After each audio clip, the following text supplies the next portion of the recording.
Halo Jabro Tim. Ada sesuatu yang lagi rame nih. Lu harus kasih dia kesempatan lagi. Di atas kertas lo semuanya harusnya menang. Ada bahasan yang paling ditunggu-tunggu. Masih di Dewan Pandit Indonesia, setelah kemarin hari-hari indah bersama Ruud van Nistelrooy, akhirnya pelatih baru dari Manchester United, Ruben Amorim, resmi hadir di Manchester United dan udah bertemu juga bersama pemain-pemain dan juga manajemen dari Manchester United. Sambutannya luar biasa ya, Yes. sudah cukup meriah di pintu depan aja dari disambut sama semua tuh pasukan Ineos yang sangat percaya kepada Ruben Amorim dan memang tugasnya nggak gampang. Kalau lo lihat seperti apa nih coach, karena dia datang banyak masalah di locker room, walaupun Nistelrooy udah memperbaiki sedikit lah dengan results yang didapat, tapi kan itu sementara gitu. Sedangkan ini adalah long term project. Tapi apa sih pertama yang harus dibenahin dari selain tadi ya ada mungkin pemain-pemain yang masih di situ yang sudah terlalu lama dan memberikan impact yang buruk, apalagi nih? Ya gue kalau jeda itu penting, itu faktor yang paling penting. Kalau gue jadi Ruben, pertama-tama yang gue lakukan, gue ajak semua pemain ngomong one by one, jelaskan program lo seperti apa. Dan kalau gini, pelatih dengan pemain itu kan ada komitmen ya. Oke, lu minta apa, gue kasih apa. Tapi lo harus ikutin apa yang gue mau. Kira-kira begitulah. Nah kalau dia bisa memberikan apa yang pemain inginkan dan pemain komit, ini tim bisa jalan. Tapi karena kemungkinan besar kan dirubah lagi 3-4-3 mainnya. Apakah MU punya kualitas untuk bermain 3-4-3? Punya.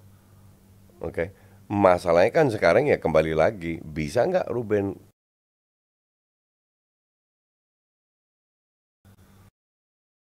bisa ya,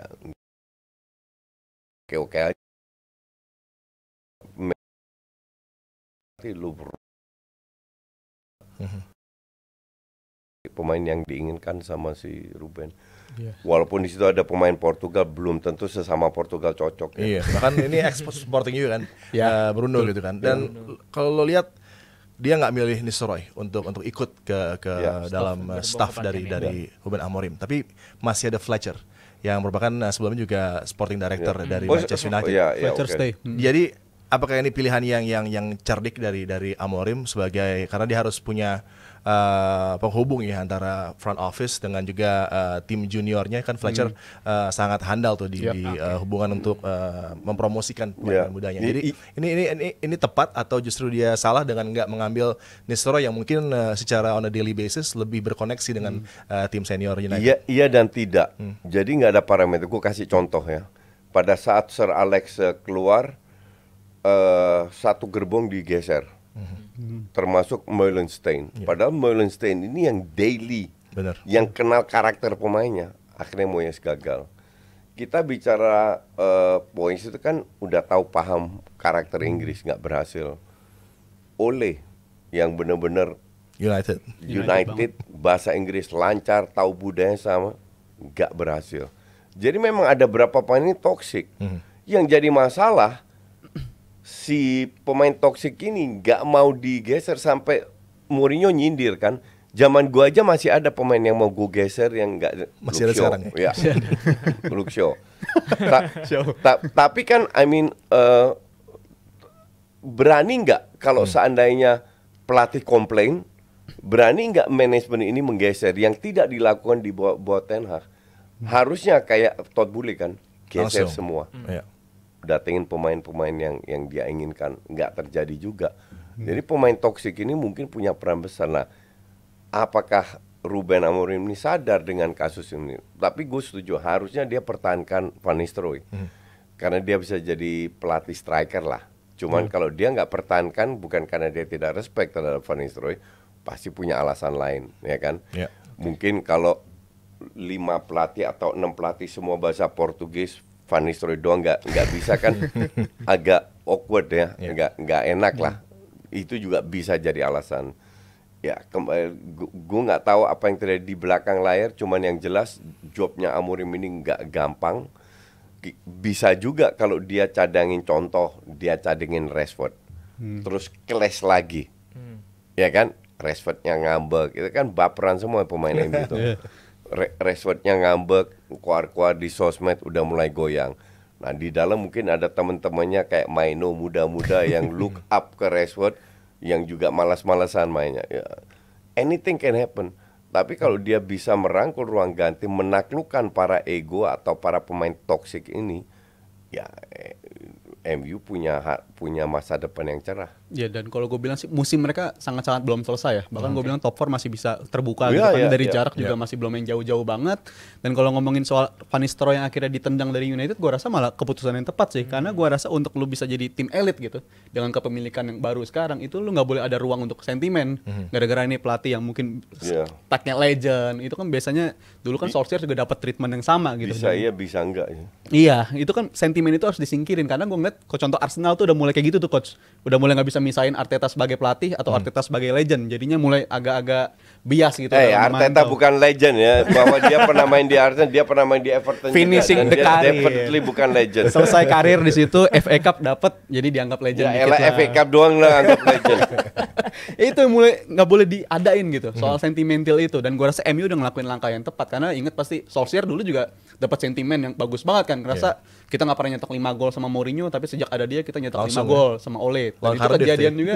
Lawan Cardiff, lawan Van Nistelrooy kan kejadian juga. Nggak pernah nyetak 5 gol di eranya Ten Hag. Lawan Leicester game pertama langsung 5 gol, langsung kayak terbuai, ini kayak pelatih yang tepat. Tapi gue rasa MU udah belajar dari kasusnya Solskjaer, jadi nggak langsung ngasih kontrak permanen, dan dia milih pelatih yang emang pilihannya. Gue rasa ini pilihan Ineos banget lah, pelatih yang punya identitas kayak gitu. Dan gue bilang Prestasi Ineos di sepak bola apa sih? belum kelihatan, dan emang punya reputasi suka gonta-ganti pelatih juga di tim yang Prancis itu kan. Ini tim sepeda, bagus Iya, betul. Tim bolanya nggak ada yang beres gitu. Ganti-ganti pelatih. Makanya jadi gue nggak ngerti juga kenapa kalau dibilang MU duitnya banyak ya mungkin Glazer duitnya banyak, tapi Kroenke lebih kaya daripada Glazer. Nggak keluar duit juga.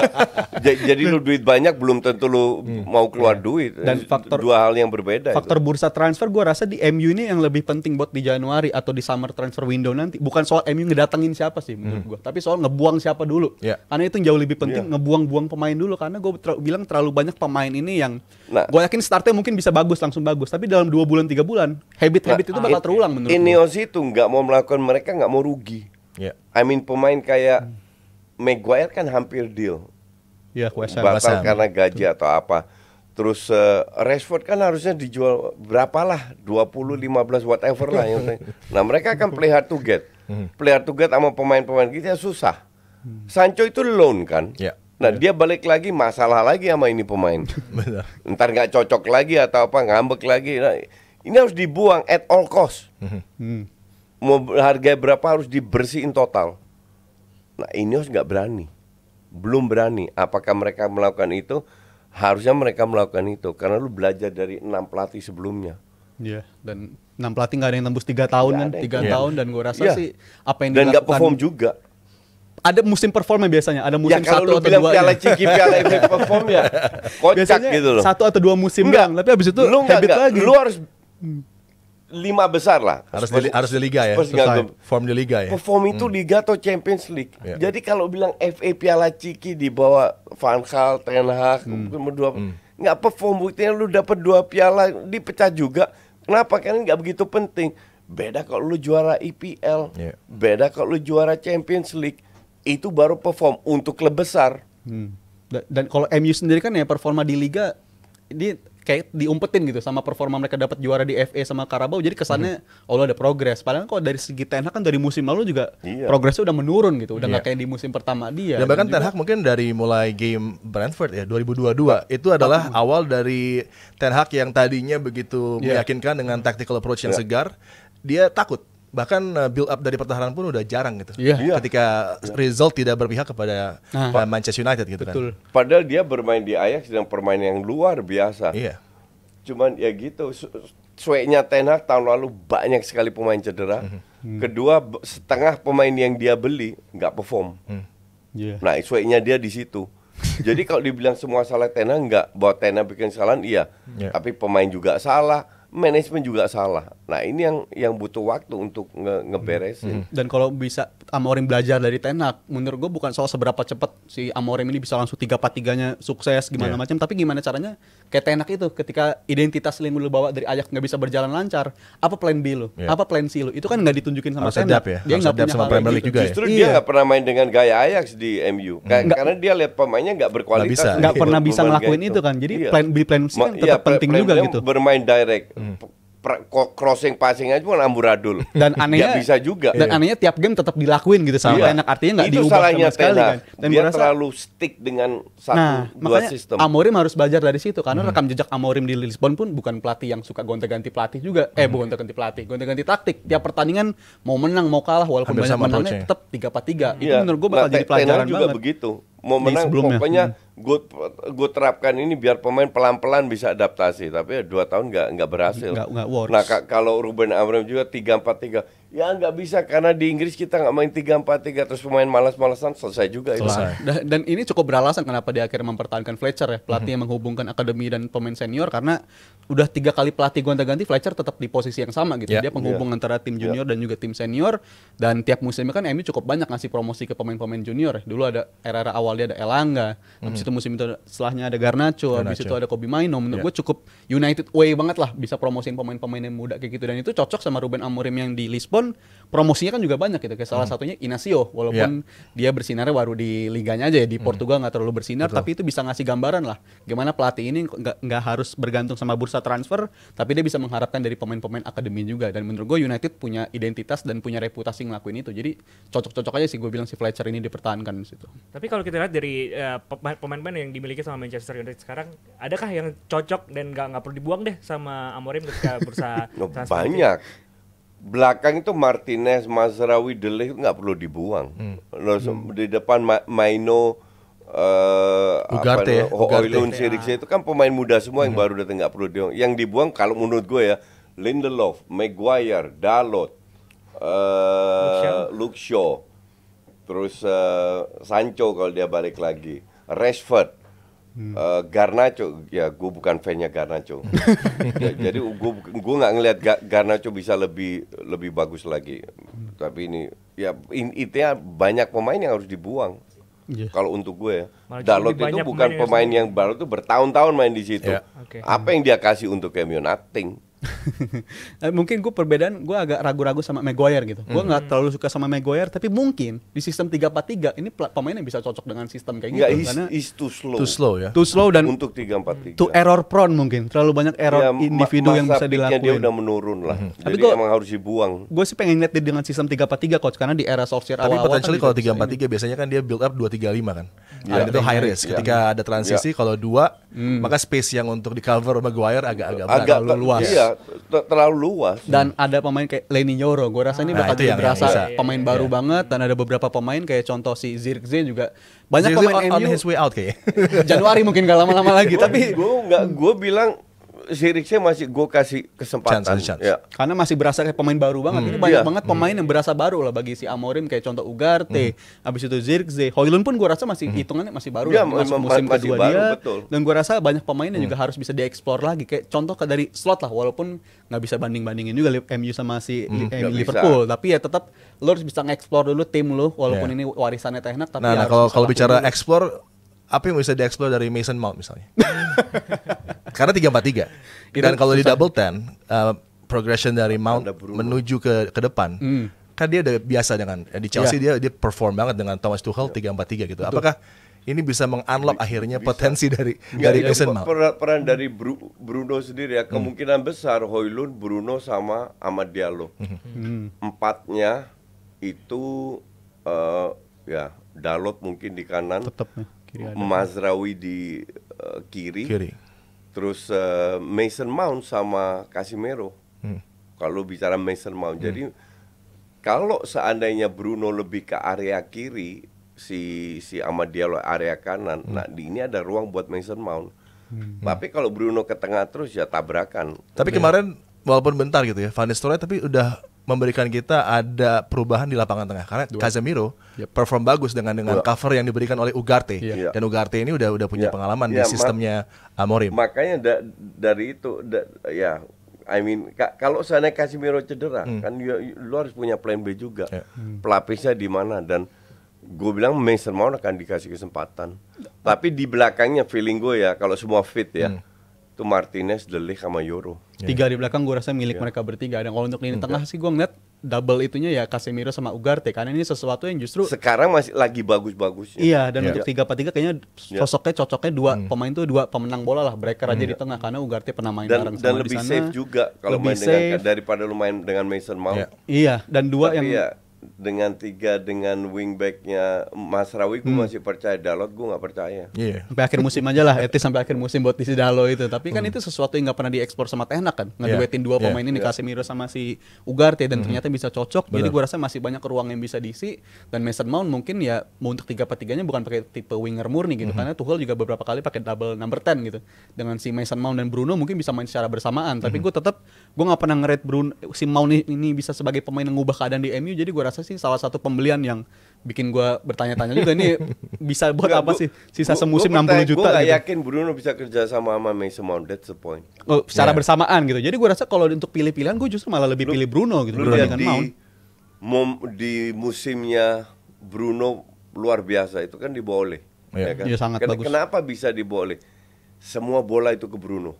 Semua bola ke Bruno. Di situ dia kasih crossing, passing luar biasa. Pada saat itu gue bilang, ini apa terjadi dengan tim ini kalau Bruno cedera? Ambruk ini tim. Karena terlalu sentris terhadap satu pemain. Nah, setelah itu dibuatnya dia nggak kemana-mana karena dia has to play dengan sistem. Dia berapa kali ditaruh di kiri, di kanan, nggak berjalan karena egonya ini pemain. Jadi kalau dia nggak happy, dia mainnya ya so-so aja. Sementara gue bilang Bruno sangat cocok di sayap kiri lah kasarnya untuk masuk ke dalam ya. Gue rasa ini Bruno itu tipe pemain yang harus disesuaikan secara sistem gitu, di sekeliling dia, baru dia bisa ekspor permainan terbaik dia. Karena di musim-musim awal juga ketika ada Pogba kan dia juga beberapa kali kayak nggak cocok gitu. Ketika ada Pogba di atas lapangan, dia juga ada di atas lapangan juga, itu nggak terlalu cocok. Tapi gue rasa kalau sistemnya bisa disesuaikan di sekeliling Bruno, itu bisa lebih ekspor Bruno lagi. Kalau lu melakukan itu, lu tergantung sama Bruno satu. Dan apa yang terjadi kalau Bruno cedera, lu nggak punya pemain kreatif kayak Bruno gini. Dan Mount bukan jawabannya sama sekali. Definitely not. Susah buat di Ya situ. susah juga. Jadi gue nggak yakin itu sistem yang benar. Kembali lagi ke eranya Ole nanti. Atau kalau Bruno lagi main jelek, selesai ini tim. Iya kan? Nah jadi lu nggak boleh rely on that. Yang lu boleh lakukan adalah kasih Bruno mungkin setengah free roll, tapi lebih di area kiri.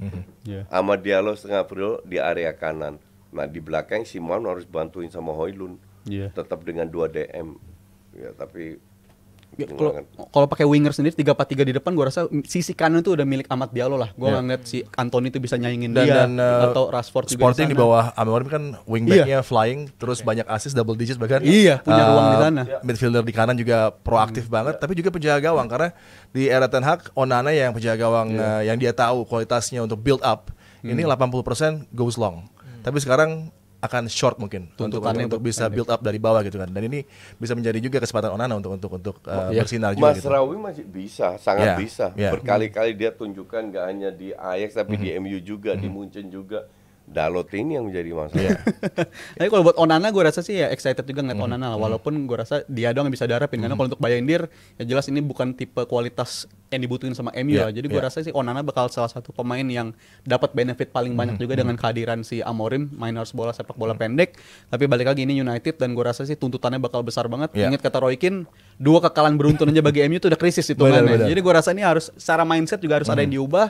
Karena gue rasa 2 kekalahan beruntun bakal terjadi ke Amorim nih dengan bulan Desember dia yang padat. Tapi gue tetap dukung Amorim untuk bersama United karena ini bakal jadi setengah musim yang panjang. Tapi ya lagi-lagi musim belum berakhir, dan gue rasa identitas Amorim bakal jadi pengujiannya ya di 1 bulan pertama itu. Kita nantikan nih peran dari Amorim untuk merubah nasib dari Manchester United, dan juga transfer window yang semakin dekat di winter nanti. Charternya online, Gyökeres bisa gabung, tapi mungkin ke Arsenal bukan ke United. We need Osimhen atau Vlahovic. Osimhen lagi gila sih di Galatasaray kemarin juga tampil fenomenal di Europe. Dan bagi Nkunku yang katanya juga coba diincar nih oleh Manchester United, masih sangat fluid nih nanti pergerakan di window untuk memperbaiki squad United yang sudah spendnya begitu banyak. Dan ini masih belum mampu tampil optimal. Yes, tapi sabar dulu, masih ada international break nih ya, 2 minggu. Dan sambil menunggu ini ya untuk Ruben Amorim debut bersama Manchester United, ini bisa banget nonton live reaction Timnas Indonesia menghadapi Jepang nanti di hari Jumat tanggal 15 November 2024 mulai pukul 4 sore ya. Jadi langsung aja dinyalain tuh remindernya di hari Jumat jam 4 sore cuma di Jebret Media TV. Kita akan kembali ngebahas soal international break sesaat lagi. Halo Jebret Tim. Ada sesuatu yang lagi rame nih. Lu harus kasih dia kesempatan lagi. Di atas kertas lo semuanya harusnya menang. Ada bahasan yang paling ditunggu-tunggu.